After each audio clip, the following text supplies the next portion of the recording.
बताइए कि सृष्टि की उत्पत्ति कैसे हुई। तो आप जरा इसका व्याख्यान और सुन लीजिए कि जिस धरती पर आप रह रहे हो उस धरती की उत्पत्ति कैसे हुई।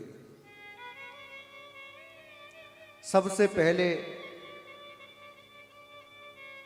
केवल और केवल एक ध्वनि प्रकट हुई, संसार की पहली ध्वनि, जिसको हम कहते हैं ओम।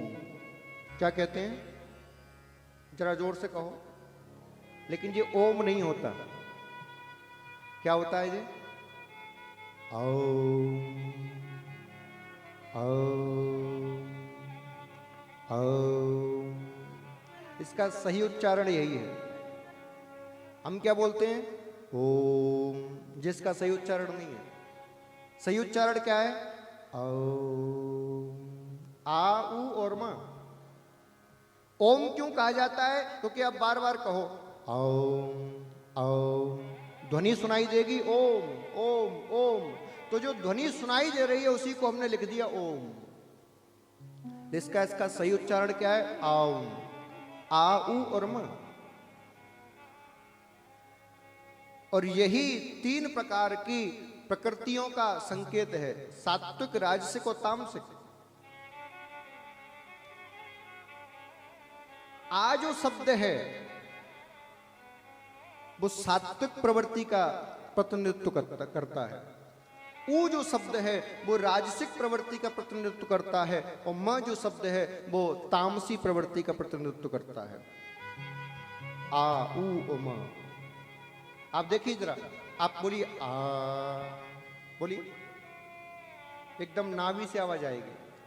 अब बोलिए ओ, कहां से आवाज आ रही है? कंठ से। और जब मां बोलोगे तो नाक से।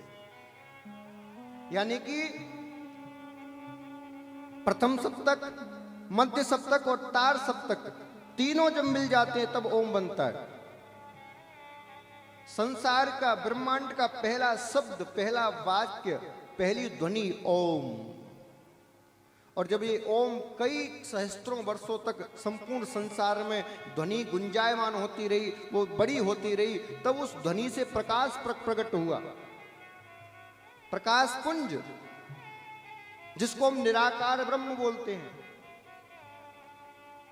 और आप गौर करना, जब आप ध्यान में बैठोगे तो आपको कुछ नहीं दिखाई देगा, ना राम ना कृष्ण, कुछ नहीं दिखाई देगा। जब आप ध्यान में बैठोगे तो एकदम जब शांति छा जाएगी तो आपको केवल कानों में ओम शब्द सुनाई देगा और निराकार ब्रह्म का वो प्रकाश इस आज्ञा चक्र पर आपको दिखाई देगा, और कुछ नहीं दिखाई देगा।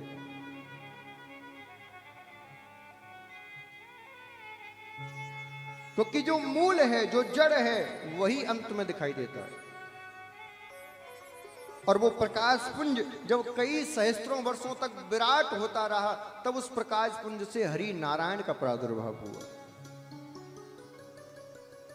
नारायण ने सोचा अकेले रहते रहते बहुत दिन हो गए, अब 1 से 2 हो जाएं। तो भगवान नारायण के नाभि से कमल उत्पन्न हुआ और उस कमल पर ब्रह्मा जी का प्रादुर्भाव हुआ। ब्रह्मा जी से कहा जाओ सृष्टि की रचना करो। तो ब्रह्मा जी ने अपने संकल्प से 4 कुमार बनाए, सनक, सनंदन, सनातन और सनत कुमार। कहा बोले जाओ बेटा सृष्टि को आगे बढ़ाओ। हाथ जोड़ लिए, हम नहीं बढ़ाएंगे। क्यों? बोले हम तो भजन करेंगे, हम तप करेंगे। आज ब्रह्मा जी को क्रोध आया कि मेरी संतान और मेरे काम को करने की मना करती है, श्राप देता हूं, बौने बने रहो, बड़े नहीं होगे कभी। और जैसे ही क्रोध आया तो दोनों भवों के मध्य से एक रोता हुआ बालक प्रकट हुआ, बार बार रोए जा रहा है, रोए जा रहा है। ब्रह्मा जी बोले तू बहुत रो रहा है, तेरा नाम रखता हूं मैं रुद्र। और रुद्र के रूप में साक्षात भगवान शिव का प्रादुर्भाव आज हुआ। बोलो शंकर भोलेनाथ की हर हर महादेव। रुद्र के रूप में शिव का प्रादुर्भाव। शिव जी से कहा जाओ सृष्टि करो। बोले अभी करता हूं। डांकनी सांकनी भूत प्रेत पिशाच जितने जहरीले जानवर थे सब बना डाले। ब्रह्मा जी ने अरे रुको महाराज रुको, तुम रहने दो। बोले क्यों? तुम सृष्टि बनाओगे तो मुझे ही खा जाएगी, तुम रहने दो, तुम भजन करो, सृष्टि में बना लूंगा। शंकर जी को रोक दिया। ये जितने भूत प्रेत पिशाच है ना, सब शंकर जी के द्वारा बनाए गए। हाँ। फिर अपने भिन्न भिन्न अंगों से 10 ऋषि प्रकट किए। मरीचि, अंगिरा, पुलक, भृगु, दक्ष, नारद, वशिष्ठ, कृतु, पुलस्त, अत्रि, ये 10 ऋषि प्रकट किए। अपने दक्षिण स्तन से धर्म प्रकट किया, पीठ से अधर्म प्रकट किया, हृदय से काम प्रकट किया, भू से क्रोध प्रकट किया, अधरों से लोभ प्रकट किया, मुख से सरस्वती महारानी का प्रादुर्भाव हुआ और छाया से कर्दम ऋषि प्रकट हुए। लेकिन इतना करने पर भी सृष्टि आगे नहीं बढ़ी। ब्रह्मा जी सोचने लगे मैं जितना करता हूं ये कमी पड़ता जाता है, करूं क्या? तब एक शरीर के 2 हिस्से हुए और एक हिस्से से मनु महाराज और दूसरे हिस्से से शतरूपा महारानी, संसार का पहला स्त्री और पुरुष का जोड़ा प्रकट हुआ। दोनों से कहा तुम अब जाकर मैथुनी सृष्टि को आरंभ करो। मैथुनी सृष्टि यहीं से आरंभ होती है। हम सबको क्या कहा जाता है? मानव। क्यों? क्योंकि हम मनु महाराज की संतान हैं, इसीलिए हमको मानव कहा जाता है। और मनु महाराज ने ही धरती पर सबसे पहले सृष्टि को आगे बढ़ाया, इसीलिए उन्होंने समाज को संचालित करने के लिए नियम बनाए, जिसको आज की भाषा में आप कहते हो संविधान। क्या कहते हो? संविधान। किस लिए बनाए? समाज को सुचारू रूप से चलाने के लिए। अपने पुत्र इत्यादियों को 4 भागों में बांट दिया, ब्राह्मण, क्षत्रिय, वैश्य, शूद्र। और ये चारों जन्म के हिसाब से नहीं बांटे, कर्म के हिसाब से बांटे। बोले तुम कौन हो, तुम्हारा किस काम में मन लग रहा है? बोले मेरा साधना करने में, तप करने में, यज्ञ करने में, पूजा करने में मन लग रहा है। बोले ठीक है, तुम ब्राह्मण हुए। ब्राह्मण का कर्तव्य क्या है? बोले भजन करना, भजन कराना, तप करना, तप कराना, यज्ञ करना, यज्ञ कराना, ये ब्राह्मण का कर्तव्य। दूसरा, बोले तुम्हारा किस काम में मन लग रहा है? बोले मेरा तलवार चलाने का बड़ा मन करता है, तीर चलाने का बड़ा मन करता है। बोले तुम क्षत्रिय हो, तुम्हारा बाहुबल ज्यादा है, तुम देश की, ब्राह्मण की, गौ माता की, समाज की रक्षा करो, जाओ राज्य करो। तीसरे आए, बोले पिताजी मेरा तो लड़ने का भी मन नहीं करता, तो क्या काम करने का? बोले मेरा पैसा कमाने का बहुत मन करता है, ऐसा लगता है कितना धन कमा लूं। बोले तुम बनिया हो, वैश्य हो, वैश्य का काम करो, संपूर्ण समाज की उदर की पूर्ति का काम मैं तुम्हें देता हूं।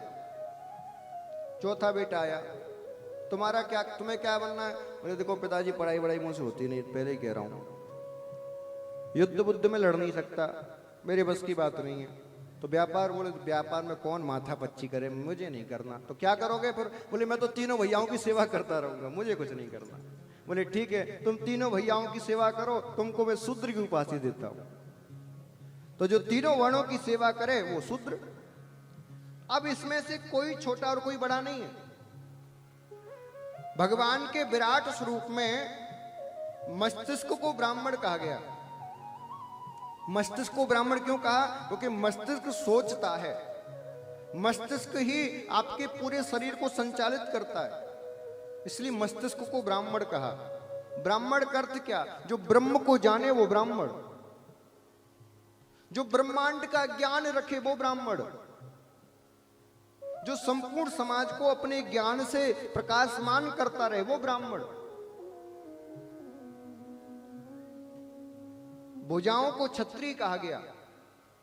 और देखो जो लोग कहते हैं ना हम नहीं मानते इस वर्ण व्यवस्था को, मैं कहता हूं मत मानो। जब रात में सो तो हाथों को बांध के सोना, क्षत्रिय का काम है रक्षा करना।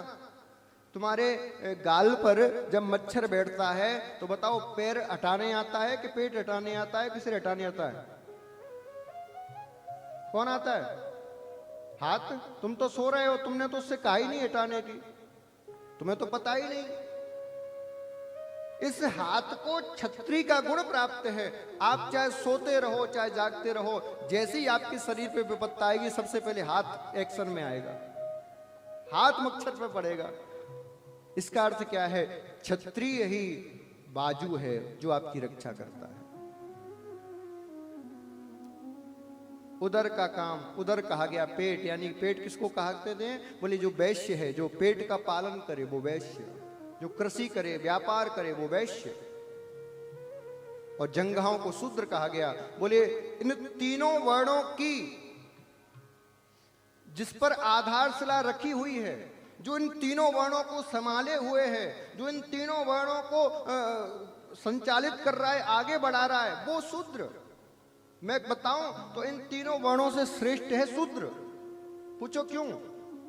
यदि आपके पैर ही काट दिए जाएं तो ना तो आप व्यापार ढंग से कर पाओगे, ना कोई यज्ञ अनुष्ठान कर पाओगे, और ना युद्ध लड़ पाओगे।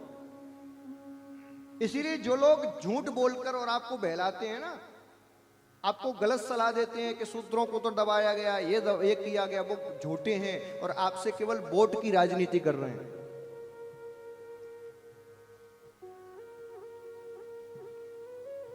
हमारा समाज तो इसी पर आधारित है, पहली बात।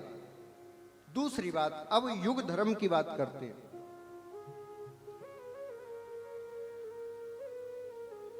आज मैं देख रहा हूं घर घर में कलह है, प्रत्येक घर में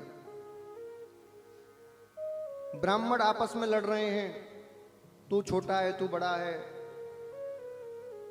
तू गौड़ ब्राह्मण है, तू भार्गव ब्राह्मण है, तू सनाट्य ब्राह्मण है, आपस में लड़े जा रहे हैं। क्षत्रिय आपस में लड़े जा रहे हैं, तू ये है, तू वो है। वैश्य आपस में लड़ रहे हैं, शूद्र आपस में लड़ रहे हैं, तू एससी है, तू ओबीसी है, तू एसटी है, सब लड़े जा रहे हैं। बताओ, ये समाज क्या लड़ने के लिए बनाया था? ये मनु महाराज ने नियम किस लिए बनाए थे? कि सारा समाज प्रेम से रहे, इसलिए बनाए थे। एक बात और बताऊं, आज जो व्यक्ति वर्ण व्यवस्था के अनुसार काम नहीं कर रहा है, उसको वर्ण व्यवस्था मानने की कोई आवश्यकता नहीं है, उसको जाति पाति मानने की कोई आवश्यकता नहीं है।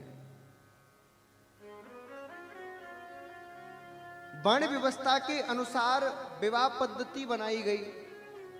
ब्राह्मण का लड़का ब्राह्मण से ही शादी करेगा, क्षत्रिय की लड़की क्षत्रिय से ही शादी करेगी, वैश्य की वैश्य से ही करेगी, शूद्र की शूद्र से करेगी। ये क्यों बनाई गई, मैं इसकी आपको गहन चिंतन बताता हूं। हमारे सनातन में जो आजकल लड़ रहे हैं ना 5% 10% आरक्षण के ऊपर, हमारे सनातन में मनु महाराज ने 100% आरक्षण दिया था प्रत्येक व्यक्ति को, 100%। लेकिन तुम्हें नेताओं के बहकावे में आ गए और उस 100% को भूल गए, 10% में लटक गए, और वो भी तुम्हें पूरा मिलता नहीं। मैं बताता हूं कैसे दिया 100% आरक्षण। ब्राह्मण का काम ब्राह्मण के अलावा दूसरा कर नहीं सकता, क्षत्रिय का काम क्षत्रिय के अलावा दूसरा कर नहीं सकता, वैश्य का काम वैश्य के अलावा दूसरा कर नहीं सकता, शूद्र का काम शूद्र के अलावा दूसरा कर नहीं सकता। बताओ, ये 100% आरक्षण नहीं है? आज ये आरक्षण होता, मनु महाराज के द्वारा बनाया गया, तो मुझे बताओ जितने भी काम हैं उन कामों में क्या विकृति आती? और इसमें घाटा केवल तुम्हारा हुआ है।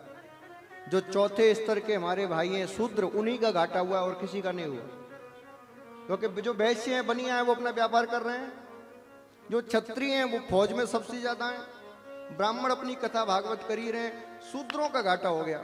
पूछो कैसे हो गया? शूद्रों के पास काम क्या था? बोले लोहार का काम ये करेंगे।